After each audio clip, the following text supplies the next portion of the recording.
Bearcats All Access, sponsored by Ultra It's been a tough start to Big 12 play for the Cincinnati Bearcats men's basketball team, but there's still plenty of time to continue to build. This is Bearcats All Access. I'm your host, Marshall Kramsky, and we got a great show for you today.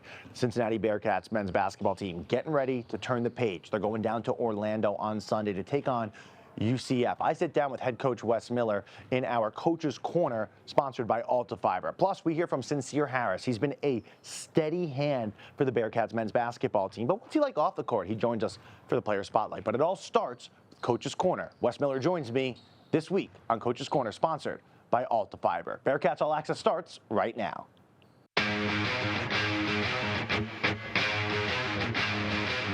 Wes, when you dropped the first two games of conference play the way you guys did, you have to spin it somehow going forward. What did you learn from those first two games that you could work with the team on? Good stuff. There's good stuff. There's promising things that we can build on, things that we can get more consistent with which will lead to more positive results, and finishing games. I think it's obvious, but it's real. The things that you have to do to close out games and finish games, that's been very evident. I think our team's very aware of it, and we're hard at work trying to correct that. Anyone who's watched those games has seen how close you guys are into it at the end, that it seems like you're so close. From your perspective, how close is this team to getting over the hump? Very close, but it's easy to say. It's in a league like this, every game's going to be so closely contested, and it's a possession-to-possession thing, and we have to value those possessions, get the most out of those possessions all game long, but especially when you have a lead in the last 3 or 4 minutes.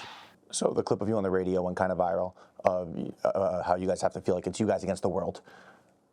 How do you use that mentality with this team? I think you got to block out all the noise. I think everybody in our locker room, it has to be about the people in that locker room and coming together. And I think things can get blown out of proportion. It's still very early. There's a ton of high-level basketball left. It's only January 6th. We have some great opportunities ahead of us. We can turn this into a great year. But to do that, we got to block out all the external things that detract from us getting over the hump or from us improving as a team. And, we got to remain together in that locker room, and all the stuff outside of it doesn't matter. How difficult is that for a group of guys who are 18 to 22, 23 years old to block out the noise? Yeah, I think it's difficult, but that's what, the profession that they're in. It's what this calls for. When you're in the public light and there's attention and pressure, I think that's part of their maturation process, is learning how to manage praise and criticism, right? When things are going good, praise. And when things are going poorly, criticism. I think that's part of the process for them maturing within the world they're in. Certainly social media has totally changed the dynamic of maybe what it was 10 years ago, or, when I was in their shoes playing, because they don't escape it, right? I think when, the difference is they don't ever get away from it because their life is so intertwined, probably since they can remember with their phones and social media, this generation. That said, they have to learn how to manage that and grow within that. And I think that's not just our players. That's college basketball, college football, or professional sports. UCF coming up this weekend. You're going on the road. You're playing another ranked opponent. It seems like they have a very even scoring effort across the guys. What is it that stands out to you about UCF, this team? It'll be a challenge. Like every game, it'll be a challenge. We could say that about all 16 teams or all 15 opponents that we'll face. So we got to prepare. We got to erase whatever the emotions and feelings of the last game are and prepare for the next one. The Cincinnati Bearcats swimming and diving team finished up a try-me down in Miami, Florida against the University of Miami and Florida Atlantic. Cincinnati had standouts from both teams and doing really well against Florida Atlantic, winning 117-40. The Bearcats wrap up that portion of the season and now get ready with grit and depth on their team for the Big 12 Dual Meet East Championships coming up later in January.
The Cincinnati Bearcats offensive line was one of the best in the country, and one of their mainstays is returning to campus. Big news for the Bearcats football team coming up on Bearcats All Access. This segment is sponsored by Furniture Fair.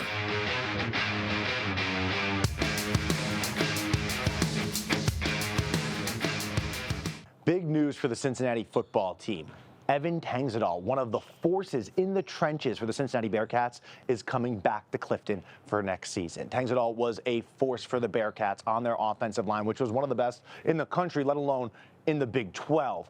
With Tangsadal back helping anchor this offensive line, Cincinnati is ready to build even further in the Big 12 for next season.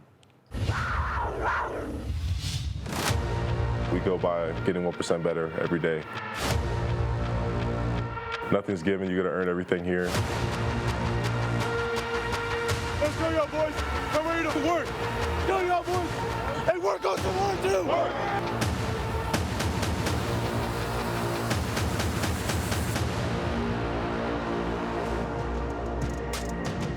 I came back here to Cincinnati because Coach Cardwell, he's an amazing figure at this program. My relationship with Cardwell, like I said in an earlier interview, he's like a second father to me. He's there for me on and off the field. It's kind of, he coaches me when I need to be coached, and he knows how I'm coached. He knows how I need to be coached. I just know I'm in good hands to get to where I need to get and achieve my goals that I want to achieve. I built a big connection with some of the new guys that came in last year, which that being Taryn and Joe, two starters that made a big impact on this O-line. I built a great connection with Joe on the left side. We had a great thing going all year. Us three coming back as leaders, it's going to be a big thing for this program next year. And we've just seen everybody kind of, like everyone entering the portal, seeing all those people trying to get in the portal, and we just decided, like, we love it here, we love the culture, love Cardwell, we love all the coaching staff. So we just got together and just said, we're going to make this official, let the fans know that we got three solid guys coming back. I'm going to be a leader moving forward by just trying to fill those shoes that Gavin left. Just try to step up for every young guy, make sure they know the standard, just uphold the standard in the culture that Gavin's left behind. First guy in, last guy out mentality. Don't take nothing for granted. You can always get better each and every day. He was probably one of the best guys on the roster, but he worked his tail off every day to get better every day. He will never be satisfied. Just kind of passing that torch and just try to leave my mark, just like he left his. The past few years, it's been a long journey. Just like I said, Gavin's taught me how to work hard, hold that standard every day. So coming in, working every day, I've gotten better each and every day that I've been here. With that being with Nico and Coach Cardwell and going under Kandra and all the older guys a few years back, they just helped me grow, and they just helped me get to where I am now. And just gonna keep trying to grow every day and just keep getting better. Being an All-American, it's just amazing seeing that people out there are actually paying attention to your hard work. Just seeing me get better over the years and them awarding me something that not everybody gets to have that title. So it's amazing having that title. Gotta keep earning it though. Nothing's given. Just gotta keep working. Mentors I've had while being here these past few years, I would definitely say Luke Kandra, John Williams, and D'Artagnan Tinsley. Some of the three starters we had a few years back, they came in and worked every day. Their standard that they held, I've never seen them skip a rep or slack off. It was just amazing seeing those guys coming in and work. You just kind of wanted to be like those guys as a young guy. So being under their wing, them allowing me to watch them and them teach me, it was just amazing to have guys that went to the league and were successful. So I was able to learn from greatness, really. And my message to all the guys coming in on visits, nothing's given. You got to earn everything here. Nico's going to put you through a lot, and it's going to make you better. All these coaches care about you as a person, so you're going to come in, you're going to feel wanted, you're going to feel loved, you're going to come into a great culture. All the guys are going to hold you to the standard every day. Just come ready to win and ready to work. That's all I really got to say. Being a student athlete at the University of Cincinnati means you do more than just compete in your field of play. You're a leader off of the field of competition. The University of Cincinnati football team exemplifies that. When they were down in Memphis for the Liberty Bowl, players from the team took time to go to St. Jude's Children's Research Hospital, spend time with patients, showing that impact is measured in more than just wins and losses.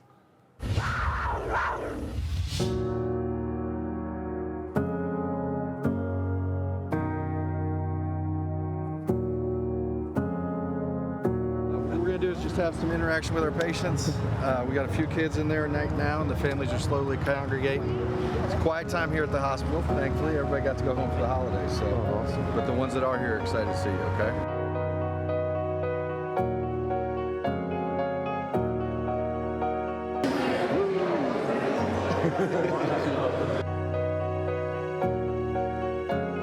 I like that table.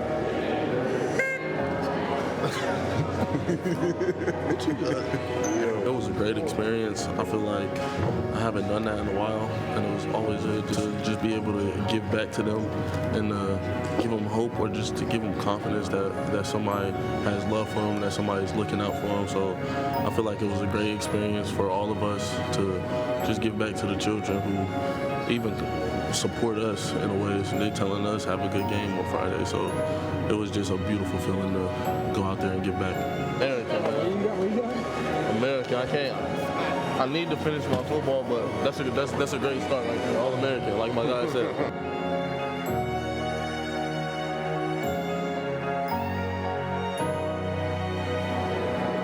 It's a good draw.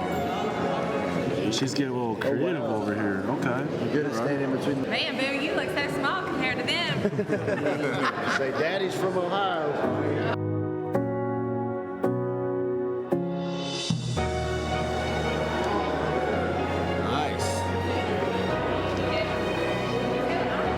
Very cool, very cool, very cool.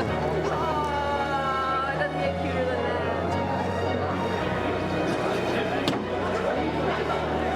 Look at me. 1, 2,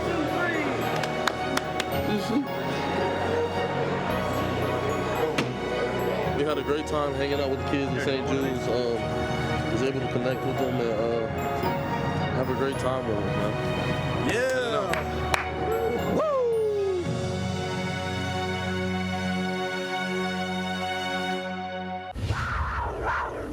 He brings veteran leadership and lockdown defense to the Cincinnati Bearcats. Sincere Harris joins us in the Player Spotlight, sponsored by Furniture Fair. Coming up.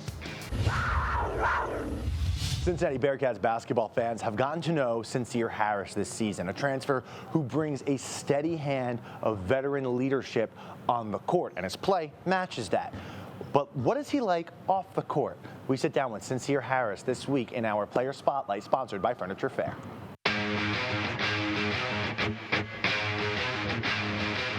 Third school, what made you want to come to Cincinnati?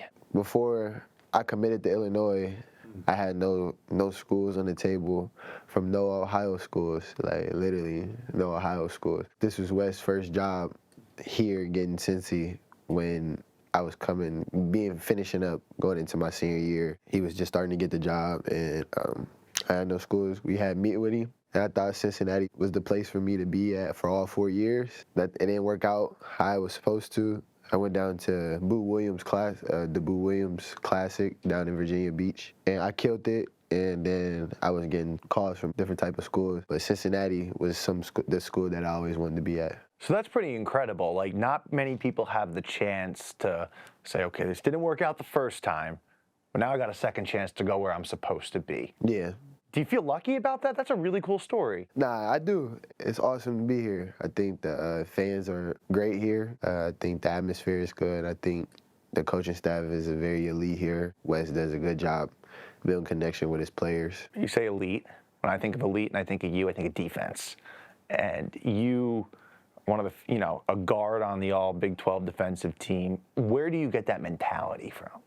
What's crazy is that, like, I've never wanted to play defense, and then I transferred schools. I went to St. Vincent St. Mary's, and we was doing like this defensive drill, and I couldn't guard. And then my Coach Drew was like, over and over and over, like, keep going. We'd be here all day. I just had to fall in love with it, stopping people from scoring and giving up easy baskets. So it was like a drill that, like, I had to guard everybody on the team full court. I just became addicted to it, so I just do it every night. I do it every game. You said you had to fall in love with it. Explain that to me.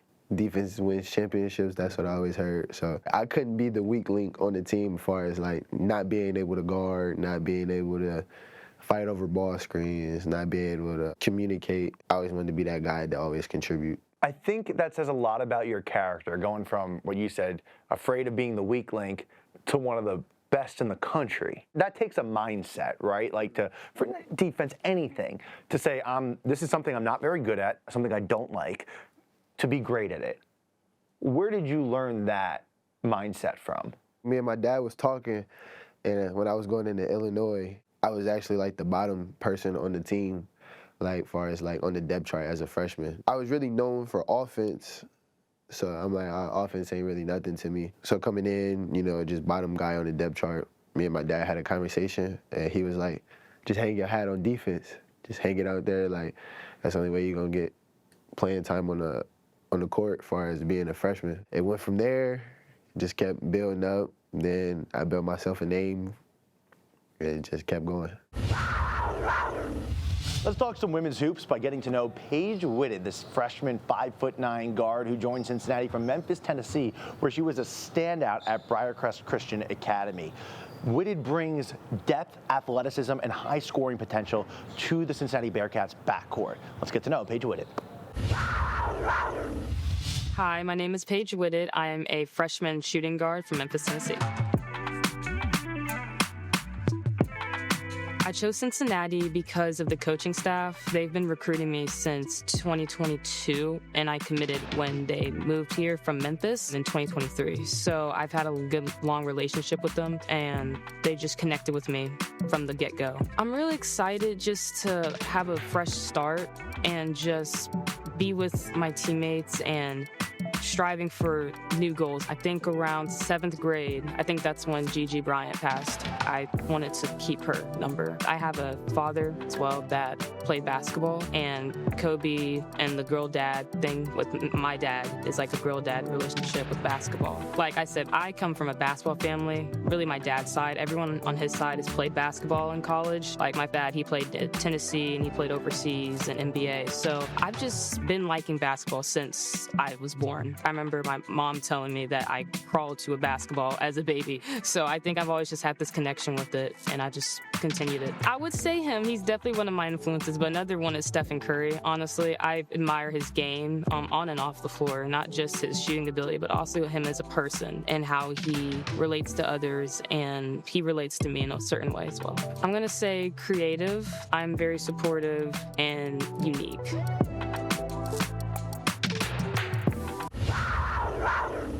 January days in Cincinnati make you wish it was time to hit the golf course. So we do hit the links with Austin Squires and Talk Birdie to be coming up on Bearcats All Access.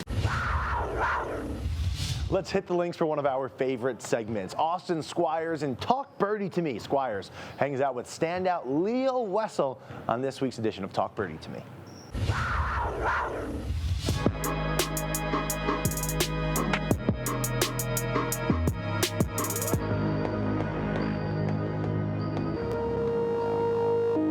Hey Bearcats, I'm Austin Squires, former UC golfer, and welcome back to this edition of Talk Birdie to Me. I'm here with Leo Wessel from Indianapolis, Indiana, and he's a sophomore. Thanks for coming, man. Thanks for having me. Yeah, absolutely. Let's get into it. What is your best golf memory or best shot you've ever hit? My best golf memory is probably combined with the best golf shot I've ever hit. Situationally speaking, when we won the state championship for the Indiana High School tournament, particularly the second year, because I won as an individual and I hit it close in the last hole and was able to make the putt, but just being there with my team was really special. Yeah, I bet that had to feel awesome. So if you could go back in time and witness one moment in golf history, what would it be? I actually got asked this question last year, and I would look at the 2000 tournament where Tiger pointed at the putt in the playoff versus Bob May. Oh yeah, Bahama. Yeah. If you could change one rule in golf, what would it be? I don't know if this is a rule, but I actually think I would ban aim point. Really? Yeah, because I don't want to hate on any aim pointers, but I've never seen a great aim point putter. They might be slightly above average, but I think that takes way too long on the greens, and it's kind of a hassle. I think you'd upset a lot of tour players out there if that happened. I mean, it would speed up the game, so. Yeah, fair enough. What's the biggest animal you think you could beat in a fight? Is the fight on land? It doesn't have to be. If it's on land, I think I can beat a big blue whale. Oh, because it's beach. Yeah. That's thinking outside the box right there. That is. All right, we're coming up on your spring semester, your sophomore year. What is your goal for this coming semester? I guess my goal would be probably get my first college win. I think I'm knocking at the door, and I think it's definitely possible. That's awesome. I'll be rooting for you for sure. Thank you. Thanks, Bearcats. Come back for another week of Talk Birdie to Me next week. That's about all the time we have this week on Bearcats All Access. The Cincinnati Bearcats men's basketball team tips off in Orlando on Sunday against UCF for their third Big 12 game of the season. Thanks so much for hanging out with us, and make sure to join us every Saturday, 11:30 a.m. right here on WCPO 9.